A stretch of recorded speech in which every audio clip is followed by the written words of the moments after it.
My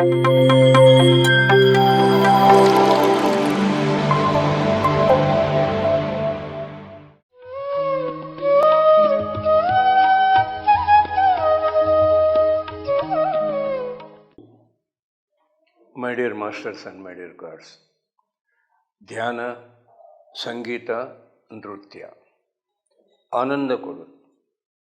ಧ್ಯಾನ ಬ್ರಹ್ಮಾನಂದ ಕೊಡುತ್ತೆ, ಸಂಗೀತ ನೃತ್ಯ ಭಜನಾನಂದ, ಮನಸ್ಸಿಗೆ ಆನಂದ. ಸಾರ್ ಹೇಳ್ತಾ ಇದ್ರು, ವಿಷಯಾನಂದ, ಭಜನಾನಂದ, ಬ್ರಹ್ಮಾನಂದ. ಈ ದೇಹಕ್ಕೆ ಆನಂದ ಕೊಡುವುದಂದರೆ ವಿಷಯಾನಂದ, ಇದು ಎಂಜಾಯ್ಮೆಂಟ್. ಬಿಸಿಬೇಳೆಬಾತ್ ತಿಂದರೆ ಮಜಾ. ಕರ್ನಾಟಕ ಬಿಸಿಬೇಳೆಬಾತ್, ನಮ್ಮ ರಾಯಲಸೀಮೆಗೆ ಹೋದರೆ ಒಗ್ಗರಣೆ ಬಜ್ಜಿ, ಮಹಾರಾಷ್ಟ್ರ ಹೋದರೆ ವಡಾಪಾವ್, ಗುಜರಾತ್ ಹೋದರೆ ಆಲೂ ಪರೋಟ, ಬೆಂಗಾಲ್ಗೆ ಹೋದರೆ ರಸಗುಲ್ಲ. ತಿನ್ನಬೇಕಾ, ಮಜಾ ಮಾಡಬೇಕಾ ಬೇಡವಾ? ಮಜಾ ಮಾಡಬೇಕು, ಎಂಜಾಯ್ಮೆಂಟ್. ಮತ್ತು ಈ ತಿನ್ನಬೇಕು, ಎಂಜಾಯ್ಮೆಂಟ್, ಮಜಾ ಮಾಡಬೇಕಂದ್ರೆ ನಮಗೆ ದೇಹಕ್ಕೆ ಆರೋಗ್ಯ ಬೇಕು. ಆರೋಗ್ಯವಿಲ್ಲಂದರೆ ಬಿ ಪಿ ಇದೆ, ಶುಗರ್ ಇದೆ, ಗ್ಯಾಸ್ ಇದೆ, ಏನು ತಿನ್ನೋಕ್ಕಾಗಲ್ಲ. ಸಾಲ್ಟ್ ತಿನ್ನಬಾರ್ದು, ಸ್ವೀಟ್ ತಿನ್ನಬಾರ್ದು, ಖಾರ ತಿನ್ನಬಾರ್ದು, ಮಸಾಲೆ ತಿನ್ನಬಾರ್ದು, ಹುಳಿ ತಿನ್ನಬಾರ್ದು, ನೋಟು ತಿನ್ನಬೇಕು. ದುಡ್ದಿದ್ದಾನಲ್ಲ ಕೋಟಿ. ಅದಕ್ಕೆ ಎಲ್ಲರಿಗೂ ಏನು ಬೇಕು? ಆರೋಗ್ಯ ಬೇಕು. ಆರೋಗ್ಯವೇ ಮಹಾಭಾಗ್ಯ. ಆರೋಗ್ಯವಿದ್ದರೇ ಎಂಜಾಯ್ಮೆಂಟ್, ವಿಷಯಾನಂದ. ಇಲ್ಲಿ ಬರಬೇಕಂದ್ರೆ ಆರೋಗ್ಯ ಬೇಕು. ನಾವು ಏನು ಮಾಡಬೇಕಂದ್ರೂ ಆರೋಗ್ಯ ಬೇಕು. ತಿಂದು ಎಂಜಾಯ್ ಮಾಡಬೇಕಂದ್ರೂ ಆರೋಗ್ಯ ಬೇಕು. ಎಲ್ಲಿ ಹೋಗ್ಬೇಕಂದ್ರೂ ಆರೋಗ್ಯ. ಇರೋದೆಲ್ಲ ಅನುಭವಿಸಬೇಕಂದ್ರೂ ಆರೋಗ್ಯ ಬೇಕು. ಮತ್ತು ಆರೋಗ್ಯಕ್ಕೆ ಎಲ್ಲರೂ ಹುಡುಕ್ತಾ ಇದ್ದಾರೆ. ಇದು ಎಲ್ಲಿ ಸಿಗುತ್ತೆ, ಎಲ್ಲಿ ಸಿಗುತ್ತೆ? ಎಲ್ಲರೂ ಎಲ್ಲಿ ಹೋಗ್ತಾ ಇದ್ದಾರೆ? ಹಾಸ್ಪಿಟಲ್ಸ್ಗೆ ಹೋಗ್ತಾ ಇದ್ದಾರೆ. ಹಾಸ್ಪಿಟಲ್ಸ್ಗೆ ಹೋದರೆ ದುಡ್ಡು ಖರ್ಚಾಗುತ್ತೆ, ಕಾಯಿಲೆ ಹೋಗಲ್ಲ. ನಮಗೆಲ್ಲರಿಗೂ ಗೊತ್ತು. ನಾವೆಲ್ಲರೂ ಧ್ಯಾನ ಮಾಡೋಕ್ಕೆ ಮುಂಚೆ ಡಾಕ್ಟ್ರ್ ಹತ್ರ ಹೋಗಿ ಔಷಧ ತಗೊಂಡು ಏನೂ ಲಾಭ ಸಿಗಲಿಲ್ಲ. ನಮ್ಮ ಪಿರಮಿಡ್ ಮಾಸ್ಟರ್ಸ್ಗೆಲ್ಲರಿಗೂ ಅನುಭವ ಇದೆ. ಇವಾಗ ನಾವು ಏನು ಬಿಟ್ಟಿದ್ದೀವಿ? ಡಾಕ್ಟರ್ನ ಬಿಟ್ಟಿದ್ದೀವಿ, ಔಷಧ ಬಿಟ್ಟಿದ್ದೀವಿ, ಮಜಾ ಮಾಡ್ತಾಯಿದ್ವಿ. ಏನು ಬೇಕೋ ಎಲ್ಲ ತಿಂದು ಎಂಜಾಯ್ಮೆಂಟ್ ಮಾಡ್ತಾಯಿದ್ವಿ. ದೇಹಕ್ಕೆ ಎಂಜಾಯ್ಮೆಂಟ್, ಮನಸ್ಸಿಗೆ ಎಂಟರ್ಟೈನ್ಮೆಂಟ್, ಭಜನಾನಂದ. ಆ ಸಂಗೀತ ಕೇಳಿಸ್ತಾ ಇದ್ದರೆ ಮನಸ್ಸಿಗೆ ಆನಂದ, ಭಜನ್ ಕೇಳಿಸ್ಕೊತಾ ಇದ್ದರೆ ಮನಸ್ಸಿಗೆ ಆನಂದ, ಮ್ಯೂಸಿಕ್ ಕೇಳಿಸ್ತಾ ಇದ್ದರೆ ಮನಸ್ಸಿಗೆ. ಈ ಆನಂದ ಹೊಂದಬೇಕಂದ್ರೆ ಶಾಂತಿ ಬೇಕು. ಮನಸ್ಸಿಗೆ ನೆಮ್ಮದಿ ಇದ್ರೇ. ಮ್ಯೂಸಿಕ್ಕು ಇದೆ, ಆಡೋರಿದ್ದಾರೆ, ಆದರೆ ಇಲ್ಲಿ ಶಾಂತಿ ಇಲ್ಲ. ಶಾಂತಿ ಇಲ್ಲ ಅಂದರೆ ಸೌಖ್ಯವಿಲ್ಲ. ಆ ಮನಸ್ಸಿಗೆ ನೆಮ್ಮದಿ ಇದ್ದರೆ ಭಜನಾನಂದ. ನಾನು ಧ್ಯಾನಕ್ಕೆ ಮುಂಚೆ ಚಿಕ್ಕ ವಯಸ್ಸಿಂದ ನಾನು ಪೂಜೆ ಏನು ಮಾಡ್ತಾ ಇದ್ದಿಲ್ಲ. ಮನೆಯಲ್ಲಿ ಎಲ್ಲರೂ ಅಟ್ಲೀಸ್ಟ್ ದೇವರ ನಮಸ್ಕಾರ ಮಾಡಿ ತಿಂಡಿ ತಿಂತಾರೆ. ನಾನು ಏನೂ ಇಲ್ಲ. ಅದೇ ದೇವರಿಲ್ಲ ಅಂತ ಯಾವಾಗಲೂ ಹೇಳ್ತಾ ಇದ್ದಿಲ್ಲ. ಇದು ಮಾರ್ಗವಲ್ಲ ಈ ಪೂಜೆ ಮಾಡುವುದು ಅಂತ ನಾನು ಅನ್ಕೊತಾ ಇದ್ದೆ. ನಾನು ಒಳಗೆ ಒಂದು ಸರ್ಚ್ ಇತ್ತು, ಹುಡುಕಾಟ ಇತ್ತು. ದಿವ್ಯಶಕ್ತಿ ಎಲ್ಲಿದೆ? ಈ ದಿವ್ಯಶಕ್ತಿನ ಹೇಗೋ ಉಪಯೋಗಿಸ್ಕೋಬೇಕು? ಯಾರನ್ನ ಕೇಳ್ತಾ ಇದ್ದಿಲ್ಲ, ಏನಿಲ್ಲ. ಒಂದು ಕ್ವಶನ್, ಕೇವಲ ನನಗಾಗಿ ನಾನು ಜೀವನ ಮಾಡಬಾರ್ದು, ಎಲ್ಲರಿಗೂ ಏನೋ ಒಂದು ಸಹಾಯ, ಹೆಲ್ಪ್ ಆಗಬೇಕು ಅಂತ ಅನ್ಕೊತಾ ಇದೆ. 97 ಮಾರ್ಚ್ ಶಿರ್ಡಿ ಸಾಯಿ ಭಜನ್ಸ್ ನನ್ನ ಫ್ರೆಂಡ್ ಕರ್ಕೊಂಡು ಹೋದ. ನಾನು ಬರಲ್ಲ ಅಂದ್ರೇನು ಬಿಟ್ಟಿಲ್ಲ. ಭಾನುವಾರ ಸಾಯಂಕಾಲ ಹೋದೆ. ಏನೋ ಭಜನ್ ಕೇಳಿಸ್ತಾ ಇದ್ರೆ ಮನಸ್ಸಿಗೆ ಭಾಳ ಖುಷಿ ಆಯಿತು. ಅಲ್ಲಿಂದ ಸ್ಟಾರ್ಟ್ ಆಯಿತು ಭಜನಾನಂದ. ಅಷ್ಟವರೆಗೆ ತಿನ್ನೋದು, ಎಂಜಾಯ್ ಮಾಡೋದು, ವಿಷಯಾನಂದ. ಯಾವಾಗ ಶಿರ್ಡಿ ಸಾಯಿ ಭಜನ್ಸ್ ನಾನು ಪ್ರವೇಶವಾಗಿದ್ದೇನೋ ಭಜನಾನಂದ. ಭಾನುವಾರ ಇಲ್ಲಿ ಭಜನ್ ಇದ್ದರೆ ಅಲ್ಲಿ ಹೋಗಿ ಎಂಜಾಯ್ ಮಾಡ್ತಾಯಿದ್ದೆ. 97 ಆಗಸ್ಟ್ 3ನೇ ತೇದಿ ಬಂದರು ಗುರುಗಳ ಪತ್ರಿ ಸರ್. ಅವ್ರು ಧ್ಯಾನ ಕೂಡಿಸಿದ್ರು. ಆವತ್ತು ಗೊತ್ತಾಯಿತು ಬ್ರಹ್ಮಾನಂದ ಅಂದರೆ ಹೇಗಿರುತ್ತೆ. ನಾನು ಮರ್ತೋದೆ. ಏನಪ್ಪ ಇದು ಆನಂದ? ಇಷ್ಟು ಅದ್ಭುತ ಈ ಆನಂದ. ಆವತ್ತೇ ಅಂದ್ಕೊಂಡೆ, ಜೀವನ ಕೊನೆವರೆಗೆ ನನಗೆ ಈ ಆನಂದ ಬೇಕು. ನಾನು ಯಾವತ್ತೂ ಧ್ಯಾನ ಮಾಡಲು ಅವತ್ತು ಏನೂ ತಿನ್ನಲ್ಲ, ಯಾವತ್ತೂ ಧ್ಯಾನ ಮಾಡಲು ಮಲ್ಕೊಳ್ಳಲ್ಲ. ಈ ಧ್ಯಾನವನ್ನು ಇಡೀ ಜಗತ್ತಿನಲ್ಲಿ ಪ್ರಚಾರ ಮಾಡಬೇಕಂತ ಒಂದು ಬ್ರಹ್ಮಾಸ್ತ್ರ ಬಿಟ್ಟೆ. ಇದು ಬ್ರಹ್ಮಾಸ್ತ್ರ ಅಂತ ನನಗೆ ಗೊತ್ತಿಲ್ಲ. ಇವತ್ತು ನಾನು ಕನ್ನಡ ಮಾತಾಡ್ತಾ ಇದ್ದೀನಿ, ನಾನು ಕನ್ನಡ ಬರಲ್ಲ, ತೆಲುಗು ಮಾತಾಡೋನು. ಇವಾಗ ಹಿಂದಿ ಮಾತಾಡ್ತೀನಿ, ಇಂಗ್ಲೀಷ್ ಮಾತಾಡ್ತೀನಿ. ನಾನು ಸಂಕಲ್ಪ ಬಿಟ್ಟಿದ್ನಲ್ಲ, ಅದಕ್ಕೆ ಆ ಜ್ಞಾನ ಎಲ್ಲ ನನಗೆ ಬಂತು, ಆ ಭಾಷಾ ಜ್ಞಾನ. ಅದಕ್ಕೆ ಆ ಬ್ರಹ್ಮಾನಂದ ಒಂದು ಸಾರಿ ಹೊಂದಿದರೆ ಇನ್ನು ನಮಗೆ ಈ ವಿಷಯಾನಂದ, ಭಜನಾನಂದ ಒಂದು ಭಾಳ ಚಿಕ್ಕ ಅನಿಸ್ತವ. ನನಗೆ ಅನುಭವ ಆಯಿತು. ವಿಷಯಾನಂದ ಆಯಿತು, ಭಜನಾನಂದ ಆಯಿತು, ಬ್ರಹ್ಮಾನಂದ ಆಯಿತು. ದೇಹಕ್ಕೆ ಎಂಜಾಯ್ಮೆಂಟ್, ಮನಸ್ಸಿಗೆ ಎಂಟರ್ಟೈನ್ಮೆಂಟ್, ಬುದ್ಧಿಗೆ, ಆತ್ಮಗೆ ಎನ್ಲೈಟನ್ಮೆಂಟ್. ನಾವು ತಿನ್ನಬೇಕು, ಎಂಜಾಯ್ ಮಾಡಬೇಕು ಅಂದರೆ ದುಡಿಬೇಕು, ಅಡುಗೆ ಮಾಡಬೇಕು, ಆರೋಗ್ಯ ಬೇಕು, ತಿನ್ನಬೇಕು. ಅಷ್ಟು ಸುಲಭವಲ್ಲ ಅದು. ಎಂಟರ್ಟೈನ್ ಮಾಡಬೇಕಂದ್ರೆ ಆ ಸಂಗೀತ ಆಡೋರು ಯಾರು ಇರಬೇಕು, ಇಲ್ಲಾಂದರೆ ಒಂದು ಮೊಬೈಲ್ ಬೇಕು, ಕೇಳಿಸ್ಕೋಬೇಕು. ಹೌದಾ ಅಲ್ವಾ? ಏನೋ ಒಂದು ಹೆಲ್ಪ್ ಬೇಕು. ಬ್ರಹ್ಮಾನಂದ ಹೊಂದಬೇಕಂದ್ರೆ ಏನೂ ಬೇಕಾಗಿಲ್ಲ. ಏನು ಬೇಕು? ಉಸಿರು ಬೇಕು. ನಮಗೇನು ಬೇಕು? ಉಸಿರು. ಉಸಿರು ಯಾರು? ಗುರುಗಳು. ಶಿಷ್ಯ ಯಾರು? ಮನಸ್ಸು. ಈ ಗುರುಗಳ ಜೊತೆಗೆ ಯಾರನ್ನ ಕೂಡಿಸ್ಬೇಕು? ಮನಸ್ಸನ್ನು ಕೂಡಿಸ್ಬೇಕು. ಹೌದಾ ಅಲ್ವಾ? ಗುರು ಶಿಷ್ಯರು ಒಂದಾದರೆ ಧ್ಯಾನ ಯೋಗ. ಧ್ಯಾನ ಯೋಗ, ಇದೇ ಧ್ಯಾನ ಯೋಗ. ಕೂತ್ಕೊಳ್ಳೋಕ್ಕೆ ಜಾಗ ಬೇಕು, ಗುರುಗಳ ಉಸಿರು ಬೇಕು. ಆ ಉಸಿರಿನ ಜೊತೆಗೆ ಆ ಶಿಷ್ಯನ ಕೂಡಿಸಿ ನಾವು ಧ್ಯಾನ ಮಾಡಿದ್ದರೆ ಆವಾಗ ನಮಗೆ ಗೊತ್ತಾಗತ್ತೆ ಜ್ಞಾನವೆಂದರೆ ಏನು. ಧ್ಯಾನದಿಂದ ಜ್ಞಾನ, ಜ್ಞಾನದಿಂದ ಮುಕ್ತಿ. ಮುಕ್ತಿ ಅಂದರೆ ಹ್ಯಾಪಿನೆಸ್, ಆನಂದವು, ಬ್ರಹ್ಮಾನಂದ. ನಾನು ಪ್ರತಿ ಸಾರಿ ಭೇಟಿಯಾಗೋಕ್ಕೆ ಮುಂಚೆ ಒಂದು 10 ವರ್ಷದ ಕೆಳಗೆ ಕನ್ಯಾಕುಮಾರಿಗೆ ಹೋಗಿದ್ದೆ ನಾನು. ಅಲ್ಲಿ ಸಮುದ್ರ ಮಧ್ಯದಲ್ಲಿ ವಿವೇಕಾನಂದ ಮೆಡಿಟೇಷನ್ ಹಾಲ್ ಇದೆ. ಅಲ್ಲಿ ಒಂದು ಚಿಕ್ಕ ಬೆಳಕಿರುತ್ತೆ, ಓಂ ಇರುತ್ತೆ, ಓಂಕಾರ ಬರ್ತಾ ಇರುತ್ತೆ, ನಾದ. ಅಲ್ಲಿ ನಾನು 1 hour ಕೂತ್ಕೊಂಡೆ. ಆವತ್ತೇ ಬ್ರಹ್ಮಾನಂದ ಗೊತ್ತಾಯಿತು. ಆದರೆ ಇದು ಧ್ಯಾನ ಹೀಗೆ ಮಾಡಬೇಕು, ದಿನಾಲಿ ಆನಂದ ಹೊಂದಬೇಕಂದ್ರೆ ನನಗೆ ಗೊತ್ತಿಲ್ಲ. ಮತ್ತೆ ಸಾರು ಜೊತೆಗೆ ಧ್ಯಾನ ಕೂತ್ಕೊಂಡಾಗ ಅದೇ ಆನಂದ ಹೊಂದಿದ್ದೀನಿ. ಒಂದು ಸಾರು ಬಗ್ಲಿಗೆ ಹೀಗೆ ಎಲ್ಲರೂ ಸೇರಿದ್ವಿ, ಮಾತಾಡೋದು. ಇವರೇನು ಗುರುಗಳಲ್ಲ ಅಂತಾರ. ನಾನು 10 ವರ್ಷದ ಕೆಳಗೆ ಕನ್ಯಾಕುಮಾರಿಗೆ ಹೋಗಿ ಧ್ಯಾನ ಕೂತ್ಕೊಂಡೆ. ಅದು ಧ್ಯಾನ ಅಂತ ಗೊತ್ತಿಲ್ಲ. 10 ವರ್ಷ ವೇಸ್ಟ್ ಆಯಿತು. ಮತ್ತೆ ಸಾರ್ ಜೊತೆ ಕೂತ್ಕೊಂಡಾಗ ಗೊತ್ತಾಯಿತು, ಮತ್ತು ಇವರು ಗುರುಗಳಲ್ಲ ಅಂತಾರ. ಶಿರ್ಡಿ ಬಾಬಾ ಜೊತೆಗೆ ಜೀವನ ಮಾಡಿದವರು ಇದ್ದಾರೆ. ಆ ಶಿರ್ಡಿ ಬಾಬಾ ಮಂದಿರದಲ್ಲಿ ಅವ್ರ ಫೋಟೋಗಳೆಲ್ಲ ಇರ್ತಾವಲ್ಲ, ಅವ್ರ ಜೊತೆಗೆ ಜೀವನ ಮಾಡಿದ್ದು. ನಾನು ಹೇಳಿದೆ, ನಮ್ಮ ಪತ್ರಿ ಸರ್ ಜೊತೆಗೆ ನಾವೆಲ್ಲರೂ ಜೀವನ ಮಾಡಿದ್ದೀವಿ. ಇವಾಗ ಸಾರಿಲ್ಲ, ಆದರೆ ನಾವೆಲ್ಲರೂ ಮಾಡಿದ್ವಿ. ನಮ್ಮ ಫೋಟೋಗಳೆಲ್ಲ ಆಗಬೇಕಂದ್ರೆ ಆಕಾಶನೂ ಕಡಿಮೆ ಬೀಳುತ್ತೆ ಅಂತ ಹೇಳಿ ಇವರು ಗುರುಗಳಲ್ಲ ಅಂತ ಹೇಳ್ತಾರ. ಅವಾಗ ಅವ್ರಿಗೆ ಹೊಗಳೋದು ಇಷ್ಟ ಇಲ್ಲ. ಕೂತ್ಕೋ ಸಾಕು ಅಂತ ಮೈಕ್ ತಗೊಂಡ್ರು. ನಾನು ಗುರುಗಳಲ್ಲೋ, ನಾನು ಕಲ್ಯಾಣ ಮಿತ್ರ. ನಾನು ಯಾರು? ನಾನು ಕಲ್ಯಾಣ ಮಿತ್ರ. ನಮ್ಮ ಸೊಸೈಟಿ ಹೆಲ್ಪಿಂಗ್ ಸೊಸೈಟಿ. ಧ್ಯಾನ ಮಾಡ್ತೀವಿ, ಆರೋಗ್ಯ ಹೊಂದಿತೀವಿ, ನೆಮ್ಮದಿ ಹೊಂದಿತೀವಿ, ಶಕ್ತಿನ ಬೆಳೆಸ್ಕೊತೀವಿ, ಜ್ಞಾನ ಹೊಂದಿತೀವಿ, ಆನಂದವಾಗಿ ಜೀವನ ಮಾಡ್ತೀವಿ.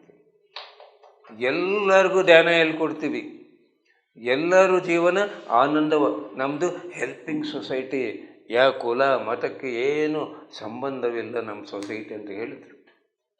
ಯಾಕೆ ಹೇಳ್ತಾ ಇದ್ದೀನಂದರೆ, ಎಂಜಾಯ್ಮೆಂಟ್ ಮಾಡ್ತೀವಿ ನಾವು. ಮಾಡಬೇಕಾ ಬೇಡವಾ? ನಾನು ಪಾನಿಪುರಿ ತಿಂತೀನಿ, ಐಸ್ ಕ್ರೀಮ್ ತಿಂತೀನಿ, ಮಂಚೂರಿ ತಿಂತೀನಿ, ಮಜಾ ಮಾಡ್ತೀನಿ. ನಾನು ಏನು ಬಿಡಲ್ಲ. ಬಿಡಬೇಕಾ? ಬಿಡಬಾರ್ದು. ಎಂಟರ್ಟೈನ್ಮೆಂಟ್, ಫಿಲಿಮ್ ನೋಡ್ತೀನಿ, ಡಾನ್ಸ್ ಎಂಜಾಯ್ ಮಾಡ್ತೀನಿ, ಎಲ್ಲ ಎಂಜಾಯ್ ಮಾಡ್ತೀನಿ. ಅದು ಎಂಟರ್ಟೈನ್ಮೆಂಟ್ ಬೇಕು. ಧ್ಯಾನನೂ ಮಾಡ್ತೀನಿ, ಬ್ರಹ್ಮಾನಂದನೂ ಹೊಂದುತ್ತೀನಿ. ಈ ಡಿಸೆಂಬರ್ 21ರಿಂದ 31ವರೆಗೆ ಕಡ್ತಾಲ್, ಹೈದರಾಬಾದ್ ಹತ್ರ ಕಡ್ತಾಲ್ ಅಂತ, ಅಲ್ಲಿ ಕೈಲಾಸಪುರಿ ಅಂತ ಇದೆ, ಒಂದು ದೊಡ್ಡ ಪಿರಮಿಡ್ 180 ಬೈ 180, 7,000 ಜನ ಕೂತ್ಕೊಂಡು ಧ್ಯಾನ ಮಾಡ್ಬೋದು. ಪ್ರತಿ ಸಾರಿ ಹೇಳಿದರು, ಕೈಲಾಸ ಮೇಲುಲೋಕದಲ್ಲಿಲ್ಲೋ, ಈ ಕೈಲಾಸಪುರೇ ಕೈಲಾಸ ಅಂತ ಹೇಳಿದರು. ಆ ಪ್ರದೇಶದಲ್ಲಿ ಆದಿಶಂಕರಾಚಾರ್ಯ ಧ್ಯಾನ ಮಾಡಿದ್ದಾರೆ. ಅಂಥ ಪ್ರದೇಶದಲ್ಲಿ ನಾವು ಡಿಸೆಂಬರ್ 21ರಿಂದ 31ವರೆಗೆ ಧ್ಯಾನ ಮಹಾಯಾಗ ಅಂತ ಮಾಡ್ತಾಯಿದ್ದೀವಿ. ಬೆಳಿಗ್ಗೆ 5ರಿಂದ 7 ಗಂಟೆವರೆಗೆ ಬ್ರಹ್ಮಾನಂದ ಧ್ಯಾನ ಮಾಡ್ತೀವಿ. 25,000 ಕನಿಷ್ಠ ನಾವು ಮಾಸ್ಟರ್ಸು ಇಡೀ ಪ್ರಪಂಚದಲ್ಲಿ ಯಾರು ಬರೋಕ್ಕಾಗಲ್ಲೋ ಅವರು ಲೈವ್ ಇಟ್ಕೊಂಡು ಆ ಟೈಮ್ಗೆ ಧ್ಯಾನ ಮಾಡ್ತಾರೆ. ಕನಿಷ್ಠ 1 ಕೋಟಿ ಪಿರಮಿಡ್ ಮಾಸ್ಟರ್ಸ್ ಆ ಸಮಯಕ್ಕೆ ಧ್ಯಾನ ಮಾಡ್ತಾರೆ ಇಡೀ ಪ್ರಪಂಚದಲ್ಲಿ ಮಿನಿಮಮ್. ನಮ್ಮ ಜೊತೆಗೆ ಮೇಲುಲೋಕದ ಕೋಟಾನುಕೋಟಿ ಋಷಿಗಳು, ಯೋಗಿಗಳು, ದೇವತೆಗಳೆಲ್ಲರೂ ಅವರು ಚೈತನ್ಯನೂ ನಮ್ಮ ಚೈತನ್ಯ ಒಂದಾಗಿ ನಾವು ಧ್ಯಾನ ಮಾಡಿ. ಎಂಥ ಅದ್ಭುತ ಅಂದರೆ 2 ತಾಸು ಧ್ಯಾನ ಮಾಡಿದರೆ ಜನ್ಮದ ಕರ್ಮ ಕೊನೆ ಆಗುತ್ತೆ. 1 ವರ್ಷ ಧ್ಯಾನ ಮಾಡಿದ್ರೆ ಎಷ್ಟು ಶಕ್ತಿ ಸಿಗುತ್ತೋ ಅಷ್ಟು ಎನರ್ಜಿ ನಾವು ಹೊಂದ್ಬೋದು. ಅಂಥ ಅದ್ಭುತ ಕಾರ್ಯಕ್ರಮ ನಡೆಯುತ್ತೆ. ಮತ್ತು ಬೆಳಿಗ್ಗೆ 9 ಗಂಟೆಯಿಂದ ರಾತ್ರಿ 9 ಗಂಟೆವರೆಗೆ ಒಗ್ಗರಣೆ ಬಜ್ಜಿ, ಇಡ್ಲಿ ವಡೆ ಸಾಂಬಾರು, ಮಧ್ಯಾಹ್ನ ಊಟ, ರಾತ್ರಿ ಊಟ, ಫುಲ್ ಎಂಜಾಯ್ಮೆಂಟ್. ಬೆಳಿಗ್ಗೆ ಎನ್ಲೈಟನ್ಮೆಂಟ್, ಬೆಳಗ್ಗಿಂದ ರಾತ್ರಿವರೆಗೆ ಎಂಜಾಯ್ಮೆಂಟ್, ಸಾಯಂಕಾಲದಿಂದ ರಾತ್ರಿವರೆಗೆ ಡ್ಯಾನ್ಸು, ಮ್ಯೂಸಿಕ್ಕು, ಎಂಟರ್ಟೈನ್ಮೆಂಟ್ ಎಲ್ಲ ಫ್ರೀ ರೀ. Enlightenment free, enjoyment free, entertainment free, ಉಳ್ಕೊಳ್ಳೋಕ್ಕೆ ಜಾಗ ಫ್ರೀ. ಮತ್ತು ಇಂಥ ಹಬ್ಬಕ್ಕೆ ಎಲ್ಲರೂ ಬರಬೇಕು ಬೇಡವಾ? ಏನು ಮೇಡಮ್? ಬರಬೇಕು. ಹೇಗೆ ಬರಬೇಕು?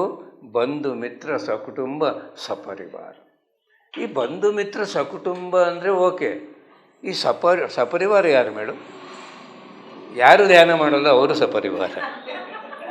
ಹೌದಾ? ನಾವು ಧ್ಯಾನ ಮಾಡೋದು ದೊಡ್ಡ ಸುದ್ದಿ ಅಲ್ಲ. ಯಾರು ಧ್ಯಾನ ಮಾಡಲ್ಲ ಅವರು ಬರಬೇಕು, ಆದರೆ ಅವ್ರ ಧ್ಯಾನ ಅಂದರೆ ಬರಲ್ಲ. ಸಾರ್ ಇರೋವಾಗ ಒಂದು ಸಾರಿ ಕಡ್ತಾಲಲ್ಲಿ ಕೂತ್ಕೊಂಡಿದ್ರು ಸಾರು. ನಾನು ಈಗ ಹೋಗ್ತಾಯಿದ್ದೆ ಪ್ರೇಮ್ನಾಥ್ ಇಲ್ವಾ ಅಂತ.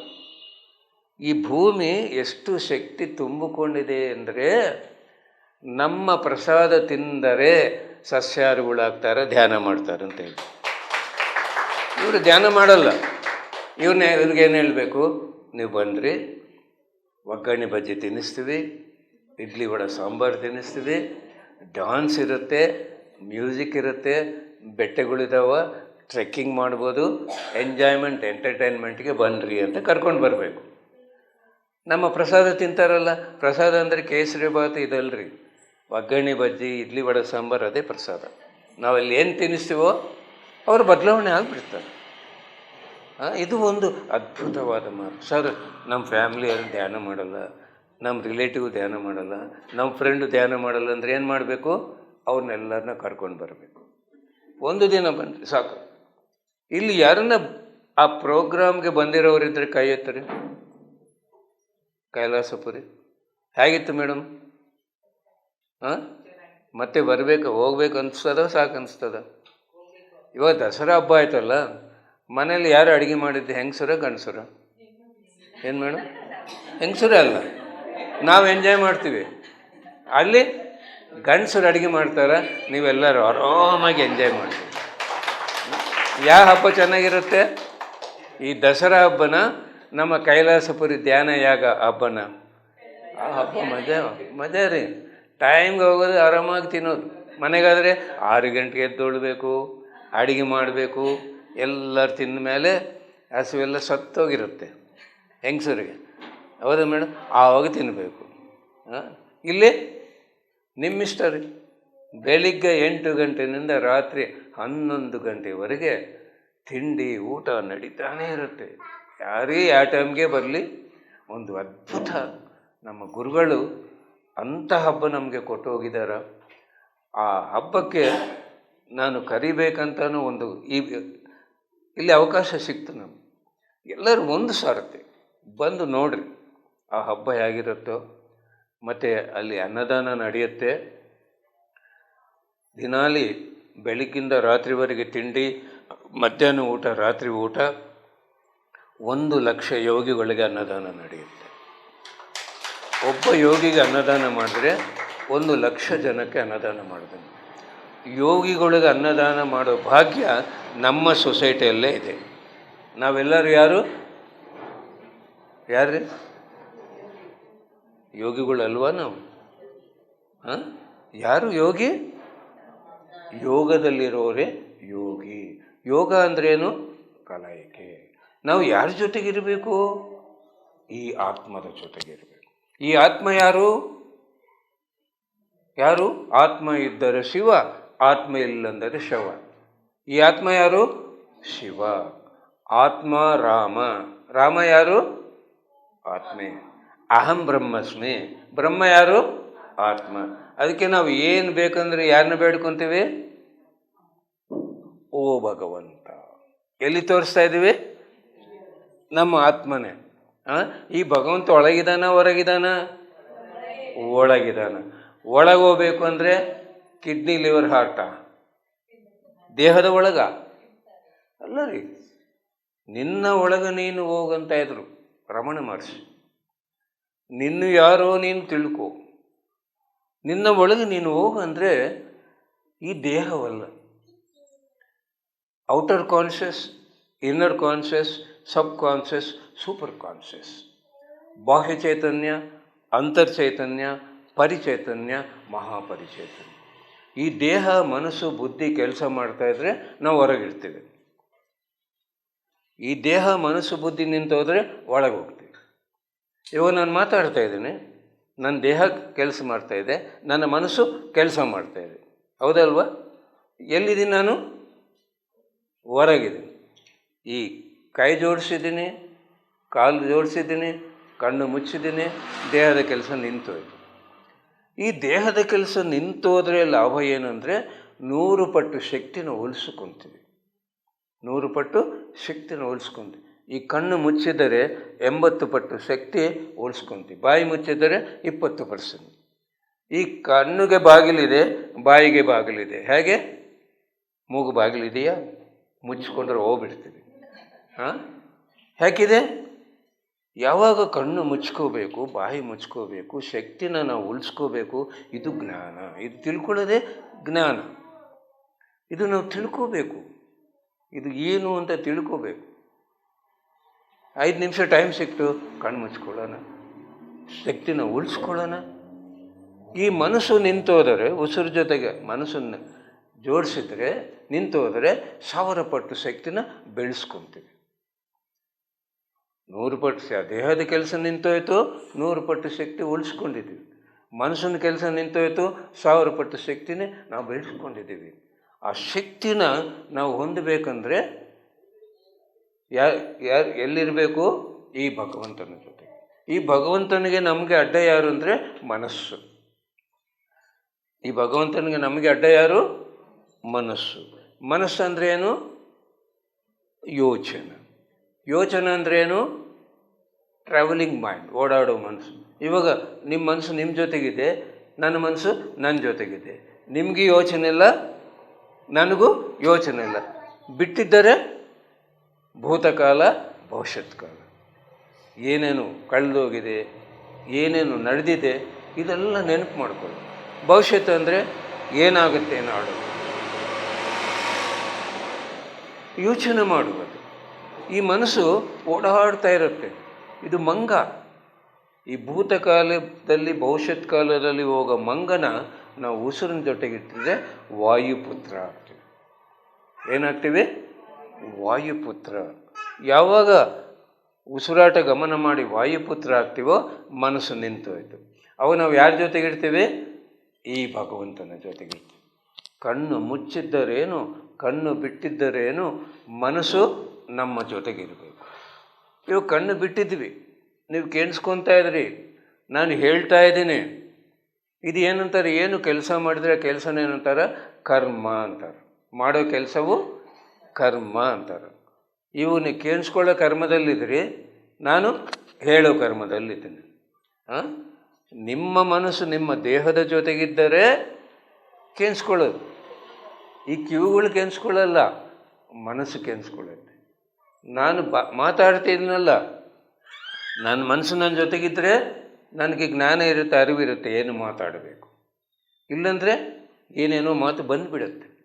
ಅದಕ್ಕೆ ಸಾರ್ ಹೇಳ್ತಾಯಿದ್ರು, ಪತ್ರಿ ಸಾರು, ಧ್ಯಾನವೆಂದರೆ ಉಸಿರಿನ ಮೇಲೆ ಗಮನ, ಮೋಕ್ಷವೆಂದರೆ ಕೆಲಸದ ಮೇಲೆ ಗಮನ, ಜ್ಞಾನವೆಂದರೆ ಮಾತಿನ ಮೇಲೆ ಗಮನ.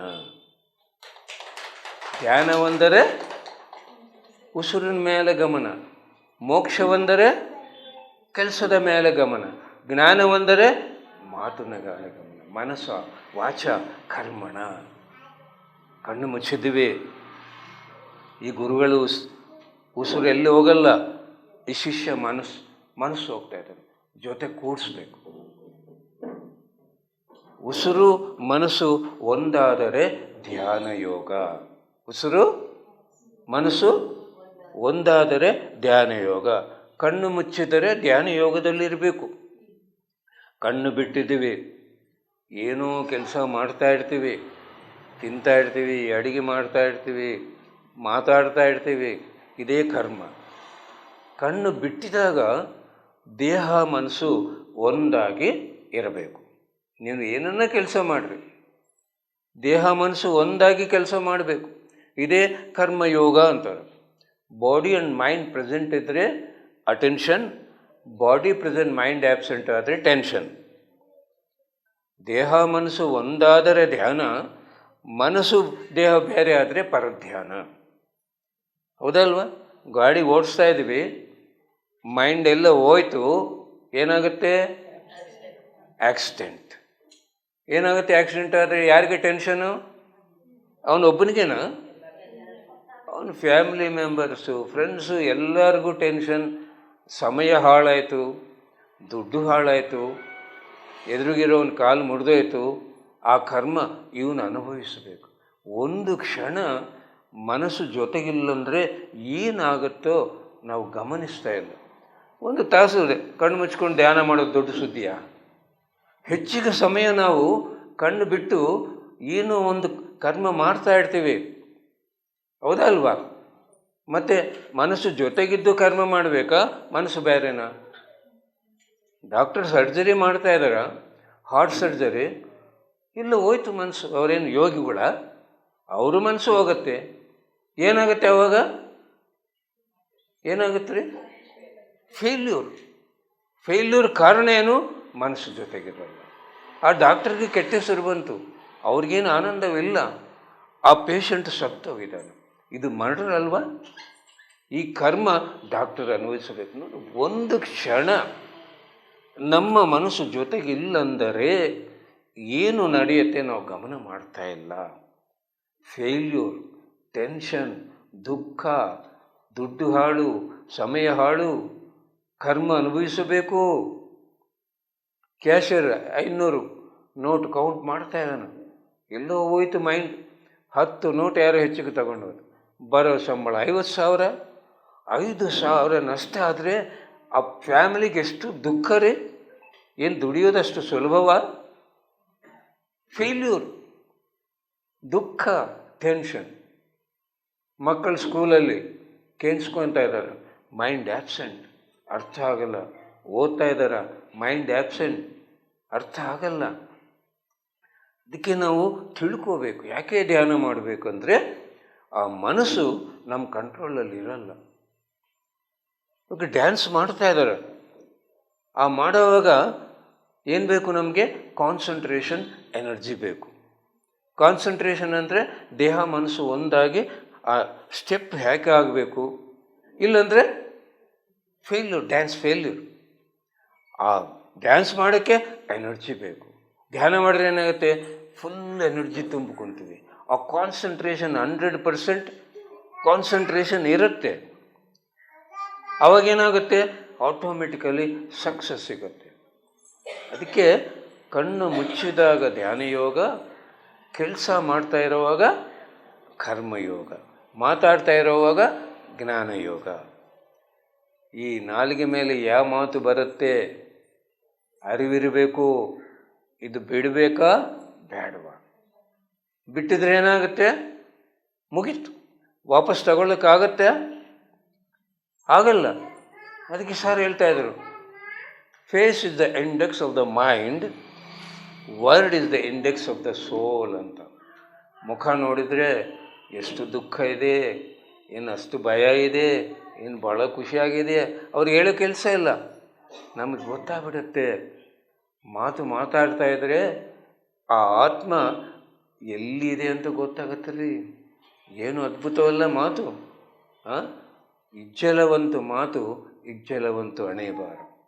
ಬಂಗಾರದಂಥ ಮಾತು, ಬಂಗಾರದಂಥ ಹಣೆಬಾರ.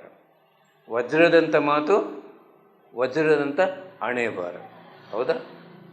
ಆ ಹಿಟ್ಲರ್ ಮಾತುಗಳು ಲಕ್ಷಾಂತರ ಜನ ಮರಣಕ್ಕೆ ಕಾರಣ. ಇಜ್ಜಲವಂತು ಮಾತು. ಮಹಾತ್ಮ ಗಾಂಧಿ ಮಾತು ಬಂಗಾರದಂಥ ಮಾತು. ಇವತ್ತು ನಾವೆಲ್ಲರೂ ಆರಾಮಾಗಿ ಕೂತ್ಕೊಂಡು ಮಜಾ ಮಾಡ್ತಾಯಿದ್ವಿ. ಇಲ್ಲ ನಮ್ಮ ದೇಶದಲ್ಲಿ ನಾವು ಕೂಲಿ ಕೆಲಸ ಮಾಡ್ತಾಯಿದ್ವಿ. ಹೌದಲ್ಲ? ಆ ಮಹಾತ್ಮ ಗಾಂಧಿ ಅಹಿಂಸಾ ಪರಮೋ ಧರ್ಮ ಇವತ್ತು ನಮ್ಮೆಲ್ಲರ ಜೀವನ ಬದಲಾವಣೆ ಆಗಿದೆ. ನಮ್ಮ ಗುರುಗಳು ವಜ್ರದಂಥ ಮಾತು, ನಾವೆಲ್ಲರೂ ಮಿತ್ರರಾಗಿದ್ದೀವಿ. ಆ ಮಾತುದಿಂದನೇ ನಮ್ಮೆಲ್ಲರ ಹಣೆಬಾರ ಬದಲಾವಣೆ ಆಯಿತು. ಅದಕ್ಕೆ ಈ ಮನಸ್ಸು ಅಡ್ಡ ಬರುತ್ತೆ ನಮಗೆ. ಕಣ್ಣು ಮುಚ್ಚಿದವೆ, ಮನಸ್ಸು ಯೋಚನೆ ಇರಬಾರ್ದು. ಉಸಿರು ಮನಸ್ಸು ಒಂದಾಗಿರಬೇಕು. ಕಣ್ಣು ಬಿಟ್ಟು ಏನೋ ಕರ್ಮ ಮಾಡ್ತಾ ಇದ್ದೀವಿ, ದೇಹ ಮನಸ್ಸು ಒಂದಾಗಿ ಆ ಕರ್ಮ ಮಾಡಬೇಕು. ಮಾತಾಡ್ತಾ ಇದ್ದೀವಿ, ಬುದ್ಧಿ ಮನಸ್ಸು ಒಂದಾಗಿ ಮಾತಾಡಬೇಕು. ಇಲ್ಲಿ ಗಮನ ಮಾಡಿರಿ, ಈ ಉಸಿರು ಗುರುಗಳೆಲ್ಲೂ ಹೋಗಲ್ಲ, ಮನಸ್ಸು ಹೋಗ್ತಾ ಇದೆ. ಈ ದೇಹ ಎಲ್ಲಿ ಹೋಗಲ್ಲ, ಮನಸ್ಸು ಹೋಗ್ತಾ ಇದೆ. ಈ ಬುದ್ಧಿ ಎಲ್ಲಿ ಹೋಗಲ್ಲ, ಮನಸ್ಸು ಹೋಗ್ತಾ ಇದೆ. ಓಡಾಡಿದ್ರು ಮನಸ್ಸೇಗೆ ನಾವು ಸಾಧನ ಮಾಡಿ ಮಾಡಿ ಮಾಡಿ ಆ ಶಕ್ತಿಯನ್ನು ತುಂಬಿಕೊಂಡ್ರೆ ಮನಸ್ಸು ಕಂಟ್ರೋಲ್ ಆಗುತ್ತೆ. ಅದ್ರ ಜೊತೆಗೆ ಜ್ಞಾನ ಅರಿವಿದ್ದರೆ ಇನ್ನು ಮನಸ್ಸು ಒಂದು ಕ್ಷಣನೂ ನಮ್ಮನ್ನು ಬಿಟ್ಟು ಹೋಗಲ್ಲ. ಮನಸ್ಸು ನಮ್ಮ ಜೊತೆಗಿದ್ದರೆ ಮೊದಲನೇ ಲಾಭ ಏನಂದರೆ ಸಕ್ಸಸ್. ಎರಡನೇದೇನು, ಬುದ್ಧಿ ಕೆಲಸ ಮಾಡುತ್ತೆ. ದೇಹ, ಮನಸ್ಸು, ಬುದ್ಧಿ, ಆತ್ಮ, ಸರ್ವಾತ್ಮ. ಈ ಮನಸ್ಸು ದೇಹಕ್ಕೆ ಸಂಬಂಧವಿರೋದು, ಬುದ್ಧಿ ಆತ್ಮಕ್ಕೆ ಸಂಬಂಧವಿರೋದು. ಈ ಮನಸ್ಸು ಮಾನವ ಶಕ್ತಿಯಿಂದ ಕೆಲಸ ಮಾಡುತ್ತೆ, ಬುದ್ಧಿ ದೈವ ಶಕ್ತಿಯಿಂದ ದೇಹ ಮನಸ್ಸು ಒಂದಾಗಿದೆ, ಕರ್ಮಯೋಗ. ಮನಸ್ಸು ನಿಂತು ಹೋಗಿದೆ, ಬುದ್ಧಿ ಕೆಲಸ ಮಾಡುತ್ತೆ. ಬುದ್ಧಿ ಇಲ್ಲವನು, ಬುದ್ಧಿ ಜ್ಞಾನ ಇಲ್ಲ ಅಂತೀವ, ಮನಸ್ಸಿಲ್ದವನು ಅಂತೀವ. ಅದಕ್ಕೆ ಈ ಮನಸ್ಸು ನಿಂತೋದ್ರೆ ಬುದ್ಧಿ ಕೆಲಸ ಮಾಡುತ್ತೆ. ಏನೇ ಕರ್ಮ ಮಾಡಿದರೆ ದೇಹ ಮನಸ್ಸು ಒಂದಾದರೆ ಬುದ್ಧಿ ಕೆಲಸ ಮಾಡುತ್ತೆ. ಫಸ್ಟ್ ಲಾಭ ಏನು? ದೇಹ ಮನಸ್ಸು ಒಂದಾದರೆ ವಿಜಯ, ಸಕ್ಸಸ್. ಎರಡನೇದೇನು? ಬುದ್ಧಿ ಕೆಲಸ ಮಾಡುತ್ತೆ. ಮೂರನೇದೇನು? ಈ ಮನಸ್ಸು 5 ಸೆನ್ಸಸ್ ಸಂಬಂಧವಿರೋದು, ಬುದ್ಧಿ 6th ಸೆನ್ಸ್. ಒಬ್ಬ ಹುಡುಗ ನಾಳೆ ಎಕ್ಸಾಮ್ಗೆ ದೇಹ ಮನಸ್ಸು ಒಂದಾಗಿ ಓದ್ತಾ ಇದ್ದಾನೆ, ಮನಸ್ಸು ನಿಂತೋಯ್ತು, ಈ 5 ಸೆನ್ಸಸ್ ನಿಂತೋಯ್ತು. ಈ ಆತ್ಮ ಬುದ್ಧಿದಿಂದ ಈ ಕ್ವಶನ್ ಬರುತ್ತೆ, ಓದ್ಕೊಳ್ಳೋ ಅಂತ ಫ್ಯೂಚರ್ ಗೈಡೆನ್ಸ್ ಕೊಡುತ್ತೆ. ಒಬ್ಬ ಬಿಸ್ನೆಸ್ ಪರ್ಸನ್ಗೆ ಇವನಿಗೆ ಸಾಲ ಕೊಡಬೇಡ ಅಂತ ಹೇಳುತ್ತೆ. ಒಬ್ಬ ರೈತನಿಗೆ ಇವತ್ತು ಬೀಜ ಹಾಕಬೇಡ, ಮಳೆ ಬರಲ್ಲ ಅಂತ. ನೋಡಿದರೆ ಮನಸ್ಸು ಇಲ್ಲಂದರೆ ಏನು? 6th sense. ವಿಜಯ, ಬುದ್ಧಿ ಕೆಲಸ ಮಾಡುತ್ತೆ, 6th ಸೆನ್ಸ್. ನಮ್ಮ ಹಿಂದಿ PMC ಚಾನಲ್ ಅಲೇಖಿ ಅಂತ, ಆ PMC channel managing director CA ಓದ್ತಾ ಇರಲಿ. ನನಗೆ ಫೋನ್ ಮಾಡಿದ್ರು, ಸರ್ ನಾಳೆ ಎಕ್ಸಾಮ್ ಇದೆ, ಸ್ವಲ್ಪ ಟೆನ್ಷನ್ ಇದೆ. ಫೋನಲ್ಲೇ ಕಣ್ಣು ಮುಚ್ಕೋ, ಎಲ್ಲ ಮರ್ತೋಗು, ನಿನಗೇನು ಕಾಣಿಸ್ತಾ ಇದೆ ಅಂದರೆ ಬೆಳಕು ಕಾಣಿಸ್ತಾ ಇದೆ, ಹಾಗೆ ನೋಡು ಅಂತ ಕ್ವಶನ್ ಪೇಪರ್ ಎಲ್ಲ ಕಾಣಿಸ್ತು. CA ಪಾಸ್ ಆಗಿದ್ದಾಳೆ. ನೋಡಿದ್ರ ದಿವ್ಯ ನೇತ್ರವನ್ನು ತೆಗೆದುಕೊಂತ ಕ್ವಶನ್ ಪೇಪರ್ ಕಾಣಿಸ್ತಾ, ಮನಸ್ಸು ಜೊತೆಗಿದ್ದರೆ ಫಸ್ಟ್ ಏನು ಲಾಭ? ವಿಜಯ, ಸಕ್ಸಸ್. ಎರಡೇನು? ಬುದ್ಧಿ ಕೆಲಸ ಮಾಡುತ್ತೆ. ಮೂರನೇದೇನು? 6th sense. ನಾಲ್ಕನೇದೇನು? ದಿವ್ಯ ದೃಷ್ಟಿ. ವಿವೇಕಾನಂದ ಅವರು ಕಣ್ಣು ಮುಚ್ಕೊಂಡು ಆಸ್ಟ್ರಲ್ ಬಾಡಿನ ಲೈಬ್ರರಿ ಕಳಿಸಿ ಓದ್ತಾಯಿದ್ರು. ವಿತೌಟ್ ಬುಕ್ ಫ್ರಾನ್ಸ್ಗೆ ಹೋಗ್ತಾರೆ, ಅವ್ರ ಮನೆಗೆ ಹೋಗ್ತಾರೆ. ಅವ್ರು ಫ್ರೆಂಚ್ ಅವರು, ಒಂದು ಬುಕ್ ಇರುತ್ತೆ, ಅದು ನನಗೆ ಕೊಡು ಅಂತ. ಇದು ಫ್ರೆಂಚು ನಿನ್ಗೆ ಅರ್ಥ ಆಗಲ್ಲ ಅಂತ ಕಣ್ಣು ಮುಚ್ಕೊತಾರೆ 5 ನಿಮಿಷ, ಅದೆಲ್ಲ ಹೇಳಿಬಿಡ್ತಾರೆ. ಆಸ್ಟ್ರಲ್ ರೀಡಿಂಗ್ ಅಂತಾರೆ. ಇದೇನು ಆಸ್ಟ್ರಲ್ ರೀಡಿಂಗ್. ಆಮೇಲೆ ಏನು ಹೇಳಲೆ, ನಮ್ಮ ಆತ್ಮದ ಜೊತೆಗಿಡ್ತೀವಿ, ಈ ಭಗವಂತನ ಜೊತೆಗಿಡ್ತೀವಿ. ಹೌದಲ್ವಾ? ಯಾರ ಜೊತೆಗಿರಬೇಕು? ಈ ಭಗವಂತನ ಜೊತೆಗಿರಬೇಕು. ಪರಮಾನಂದ. ನಾನು ಬದ್ರಿಗೆ ಹೋದೆ, ಆ ಸೂರ್ಯ ಭಗವಾನ್ ನೋಡ್ತಾ ನಿಂತ್ಕೊಂಡೆ. ಚಿಕ್ಕ ಮೋಡಾಟ ಬಂತು, ಬೆಳಕೆಲ್ಲ ಕಡಿಮೆ ಆಯಿತು. ಆ ಸೂರ್ಯ ಭಗವಾನ್ ಹೇಳ್ತಾ ಇದ್ದಾನ, ಇಡೀ ಲೋಕಕ್ಕೆ ಬೆಳಕು ಕೊಡೋ, ನನ್ನನ್ನು ಒಂದು ಮೋಡಕ್ಕೆ ನನಗೆ ಅಡ್ಡ ಬಂದರೆ ಪ್ರಕಾಶವಿಲ್ಲ. ಇಡೀ ಜಗತ್ತಿಗೆ ಬೆಳಕು ಕೊಡೋ ನಿಮ್ಮ ಆತ್ಮಗೆ. ನಿಮ್ಮ ಮನಸ್ಸೇ ಒಂದು ಮೋಡ, ನಿಮ್ಮ ಯೋಚನೆ ಒಂದು ಮೋಡ, ತೆಗೆದುಬಿಡು. ಈ ಬೆಳಕು ಜಗತ್ತೆಲ್ಲ ವ್ಯಾಪಿಸುತ್ತೆ ಅಂತ ಆ ಸೂರ್ಯ ಭಗವಾನ್ ಹೇಳಿ. ನಾನೊಂದು ಸಾರಿ ಬಾದಾಮಿಗೆ ಹೋಗಿದ್ದೆ. ಅಲ್ಲಿ ಗುಹೆಗಳಿದಾವೆ. ಒಂದು ಗುಹೆಯಲ್ಲಿ ವರ್ತಮಾನ್ ಮಹಾವೀರ್ ಸ್ಟ್ಯಾಚು ಇದೆ. ಆ ಸ್ಟ್ಯಾಚು ನೋಡ್ತಾ ನೋಡ್ತಾ ನನಗೆ ಕ್ವಶನ್ ಬಂತು, ನಿಮ್ಮ ಹೆಸರು ವರ್ತಮಾನ್ ಮಹಾವೀರ್ ಅಂತ ಹೇಗೆ ಬಂತು ಅಂತ. ಆವಾಗ ನನಗೆ ಟೆಲಿಪತಿ ಅಂತಾರೆ. ಇದು ಮನಸ್ಸದಿಂದ ಪ್ರಶ್ನೆ, ಸಬ್ಕಾನ್ಷಿಯಸ್. ಈ ಮನಸ್ಸು ಸ್ಟಾಪ್ ಆಯ್ತಲ್ಲ, ದೇಹ ಮನಸ್ಸು ಒಂದಾಗಿದೆ, ಈ ಮನಸ್ಸಿರಲ್ಲ. ಅವಾಗ ಸಬ್ಕಾನ್ಷಿಯಸ್ನಿಂದ ಕ್ವಶನ್, ಸಬ್ಕಾನ್ಷಿಯಸ್ಗೆ ಉತ್ತರ ಬರುತ್ತೆ. ಅವಾಗ ನನಗೇನು ಮೆಸೇಜ್ ಬಂತಂದರೆ, ಕಣ್ಣು ಮುಚ್ಚಿದ್ದರೇನು, ಬಿಟ್ಟಿದ್ದರೇನು, ಒಂದು ಕ್ಷಣನೂ ನನ್ನ ಮನಸ್ಸು ಭೂತಕಾಲಕ್ಕೆ ಹೋಗೋಕ್ಕೆ ಬಿಟ್ಟಿಲ್ಲ, ಭವಿಷ್ಯತ್ ಕಾಲಕ್ಕೆ ಹೋಗೋಕ್ಕೆ ಬಿಟ್ಟಿಲ್ಲ. ವರ್ತಮಾನ ಕಾಲದಲ್ಲಿರೋ ವಿಜಯ ಸಾಧಿಸಿದ್ದೀನಿ ನಾನು. ಅದಕ್ಕೆ ನನ್ನ ಹೆಸರು Vardhaman Mahavir. Every present moment is a divine moment. ನಮ್ಮ ಮನಸ್ಸು ನಮ್ಮ ಜೊತೆಗಿರೋ ಕ್ಷಣವೇ ದಿವ್ಯ ಕ್ಷಣ. ಕಣ್ಣು ಮುಚ್ಚಿದರೆ ಉಸಿರು ಮನಸ್ಸು ಒಂದಾಗಿರಬೇಕು. ಕೆಲಸ ಮಾಡ್ತಾಯಿದ್ರೆ ದೇಹ ಮನಸ್ಸು ಒಂದಾಗಿರಬೇಕು. ಮಾತಾಡ್ತಾಯಿದ್ರೆ ಬುದ್ಧಿ ಮನಸ್ಸು ಒಂದಾಗಿರಬೇಕು. ಮನಸ್ಸ ವಾಚ ಕರ್ಮಣ ತ್ರಿಕರಣ ಶುದ್ಧಿ ಅಂದರೆ ಇದೇ ರೀ. ಧ್ಯಾನ ಒಂದರೆ ಉಸಿರಿನ ಮೇಲೆ ಗಮನ, ಮೋಕ್ಷ ಒಂದರೆ ಕೆಲಸದ ಮೇಲೆ ಗಮನ, ಜ್ಞಾನ ಒಂದರೆ ಮಾತಿನ ಮೇಲೆ ಗಮನ. ಇದು ಯೋಗ ಅಂದರೆ. ನಾವು ಯೋಗಿ ಅಂದರೆ ಯಾರು? ಈ 3 ಯೋಗದಲ್ಲಿರೋರೇ ಯೋಗಿ. ನಾವು ಯೋಗಿ ಆಗಿರಬೇಕು. ಅದಕ್ಕೆ ಆ ಕುರುಕ್ಷೇತ್ರ ಸಂಗ್ರಾಮದಲ್ಲಿ ಅರ್ಜುನ ಅಸ್ತ್ರಗಳೆಲ್ಲ ಬಿಟ್ಟು ಅಳು ಸ್ಟಾಪ್ ಮಾಡ್ತಾನೆ. ಬೇಡ, ನಾನು ಕಾಡಿಗೆ ಹೋಗ್ತೀನಿ, ನಾನು ಧ್ಯಾನ ಮಾಡ್ತೀನಿ, ನಮ್ಮ ಪಿತಾಮಹ ಇವ್ರನ್ನೆಲ್ಲರನ್ನ ಸಾಯಿಸ್ಬೇಕಾ, ನನಗೆ ಇಷ್ಟವಿಲ್ಲ ಅಂತ ಅಳ್ತಾ ಕೂತ್ಕೊಂತಾನೆ. ಯುದ್ಧ ಬೇಕು ಅಂತ ಕರ್ಕೊಂಡು ಬಂದಿದ್ದು ಕೃಷ್ಣ ಪರಮಾತ್ಮನ ಅರ್ಜುನನೇ. ಈಗ ಯುದ್ಧ ಬೇಡ ಅಂತ ಹೇಳ್ತಾ ಇರೋದು ಅರ್ಜುನನೇ. ಹೌದಾ? ಏನು ಕಾರಣ? ಏನು ಕಾರಣ ಅಂದರೆ ಎಲ್ಲರಿಗೂ ಗೊತ್ತಾಗಬೇಕು. ಕೃಷ್ಣ ಪರಮಾತ್ಮ ಹೇಳ್ತಾನೆ, ಅರ್ಜುನ ಯುದ್ಧ ಬೇಕು, ನಾನು ರಾಜ್ಯ ನಾನು ಕೊಡಲ್ಲ, ಇವ್ರನ್ನೆಲ್ಲರನ್ನು ಸಾಯಿಸಿಬಿಡ್ತೀನಿ, ನಿನ್ನ ಜೊತೆಗಿದ್ದರೆ ಸಾಕು ಅಂತ ನಾನು ಕರ್ಕೊಂಡು ಬಂದು, ಇವಾಗೇನು ನಾನು ಕಾಡಿಗೆ ಹೋಗಿ ಧ್ಯಾನ ಮಾಡಿ, ಆವಾಗ ಹೋಗಿ ಧ್ಯಾನ ಮಾಡ್ಬೋದಲ್ಲ. ಇದೆಲ್ಲ ಆಗಬೇಕಾ? ಇವರೆಲ್ಲರೂ ರಾಜ್ಯಗಳೆಲ್ಲ ಬಿಟ್ಟು ಬರಬೇಕಾ? ನಿನಗೆ ಬುದ್ಧಿ ಇಲ್ಲೋ, ಜ್ಞಾನ ಇಲ್ಲೋ? ನಿನಗೆ ಬುದ್ಧಿ ಇಲ್ಲ, ಜ್ಞಾನ ಇಲ್ಲ. ನಾನು ಯೋಗೀಶ್ವರ, ನನಗೆ ಗೊತ್ತು ಯುದ್ಧ ನಡೆಯುತ್ತೆ, ಇವರೆಲ್ಲರೂ ಸತ್ತು ಹೋಗ್ತಾರೆ. ನೀನು ಯುದ್ಧ ಮಾಡ್ತಿ, ಯಾಕಂದರೆ ನೀನು ಇಲ್ಲಿಂದ ಹೋದರೆ ಎಲ್ಲರೂ ನಗುತ್ತಾರೆ, ನಿನಗೆ ರೋಷ ಬರುತ್ತೆ, ನೀನು ಭಾಳ ರೋಷ ನಿನಗೆ. ನೀನು ಬಿಡ್ತೀಯಾ?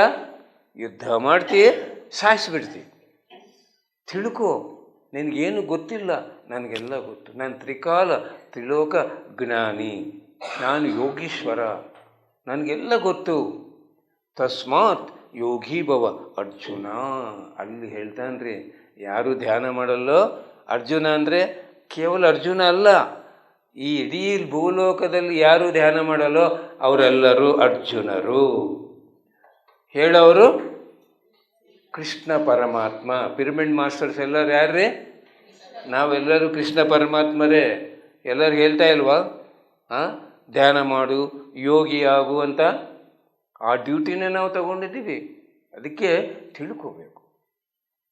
ಒಂದು ಸಾರ್ತಿ ಗೊತ್ತಾಗಿದೆ ನಮಗೆ, ನಾನೇ ಭಗವಂತ, ನಾನು ಆತ್ಮ ಅಂತ ಈ ಆತ್ಮದ ಕೆಲಸ ಬಿಡಬಾರ್ದು. ಆತ್ಮದ ಕೆಲಸನೇ ಧ್ಯಾನ. ಊಟ ಬಿಡ್ಬೋದು, ಉಪವಾಸ ಇದ್ದರೆ ಒಳ್ಳೆಯದೇ, ದೇಹಕ್ಕೆ ರೆಸ್ಟ್ ಸಿಗತ್ತೆ. ಈ ಆತ್ಮಗೆ ಉಪವಾಸ ಇಡಬಾರ್ದು. ಉಪವಾಸ ಅಂದರೆ ಗೊತ್ತಾ ನಿಮಗೆ? ತಿಂಡಿ ಬಿಡೋದಲ್ರಿ. ವಾಸ ಅಂದರೆ ನಿವಾಸ. ಬಾಹ್ಯ ನಿವಾಸದಿಂದ ಅಂತರ್ನಿವಾಸ ಒಳಗೆ ಪ್ರವೇಶವಾಗುವುದೇ ಉಪ ಅಂದರೆ ಇನ್ನೊಂದು ನಿವಾಸ ಇದೆ. ಎಲ್ಲಿದೆ ಅದು? ಅಂತರ್ನಿವಾಸ. ನೀನು ಧ್ಯಾನ ಮಾಡಿ ಈ ಬಾಹ್ಯ ನಿವಾಸದಿಂದ ಅಂತರ್ನಿವಾಸ ಒಳಗೆ ಪ್ರವೇಶವಾಗುವುದೇ ಉಪವಾಸ. ತಿಂಡಿ ಬಿಡೋದಲ್ಲ. ಏನ್ರಿ? ಆ ತಿಂಡಿ ಬಿಟ್ರೇನು ಒಳ್ಳೆಯದೇ, ಒಳಗೋದ್ರೂ ಒಳ್ಳೆಯದೇ. ಅದು ಬಿಟ್ಟಿದ್ರೆ ದೇಹಕ್ಕೆ ಆರೋಗ್ಯ, ಧ್ಯಾನ ಮಾಡಿದ್ರೆ ಆತ್ಮಜ್ಞಾನ ಅಂತ. ಅದಕ್ಕೆ ನಾವೆಲ್ಲರೂ ತಿಳ್ಕೋಬೇಕು, ಒಂದು ದಿನವೂ ಈ ಶಿವನ ಕೆಲಸಕ್ಕೆ ರಜೆ ಕೊಡಬಾರ್ದು. ಯಾರಿಗೆ ನಮ್ಮ ಜನ್ಮ ಕೊನೆ ಆಗಬೇಕಂದ್ರೆ ಎರಡೇ ಕೆಲಸಗಳು: ಧ್ಯಾನ ಮಾಡಿ ಜ್ಞಾನನ ಹೊಂದಿ ಜೀವನನ ಸೆಲೆಬ್ರೇಟ್ ಮಾಡ್ಕೋಬೇಕು. ಎರಡನೇದೇನು? ಕಿವಿ ಇರೋರಿಗೆ ಧ್ಯಾನ ಹೇಳಬೇಕು. ಕಿವಿ ಇಲ್ಲಂದರೆ ಹೇಳಬೇಡ್ರಿ ಯಾರಿಗೆ. ಕಿವಿ ಇರೋರಿಗೆ ಧ್ಯಾನ ಹೇಳಬೇಕು, ಮೂಗಿರೋರಿಗೆ ಧ್ಯಾನ ಮಾಡಿಸ್ಬೇಕು, ಬಾಯಿ ಇರೋ ಧ್ಯಾನ ಬಗ್ಗೆ ಮಾತಾಡಬೇಕು, ಈ ಕಾಲಿರೋರು ಓಡಾಡಿ ಧ್ಯಾನ ಪ್ರಚಾರ ಮಾಡಬೇಕು, ಕೊನೆ ಜನ್ಮ ಮಾಡ್ಕೋಬೇಕು. Thank you.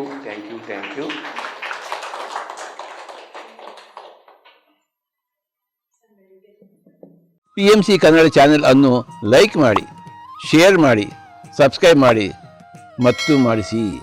ಎಲ್ಲರಿಗೂ ಧನ್ಯವಾದಗಳು.